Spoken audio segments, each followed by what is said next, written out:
Mark సువార్త 6 అధ్యాయము 33 మనం చూసినట్టయితే, వారు వెళ్ళుచుండగా జనులు చూచి అనేకులు ఆయనను గుర్తెరిగి సకల పట్టణముల నుండి అక్కడికి కాలినడకన పరిగెత్తి వారి కంటే ముందుగా వచ్చిరి.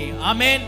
మనకు జీవితంలో సంతృప్తి కలగాలంటే, మనకు జీవితంలో మిగులు కలగాలంటే, మనకు జీవితంలో మన కష్టాలు పోవాలి అంటే మొట్టమొదటిగా మనం చేయవలసింది ఏంటంటే ఆయన మీద ఆసక్తి, శ్రద్ధ చూపించాలి.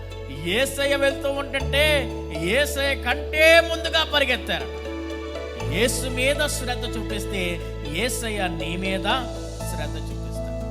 యేసు మీద నువ్వు అశ్రద్ధ చూపిస్తే యేసయ్య కూడా నిన్ను అశ్రద్ధ చేస్తాడు. మార్కు సువార్త 6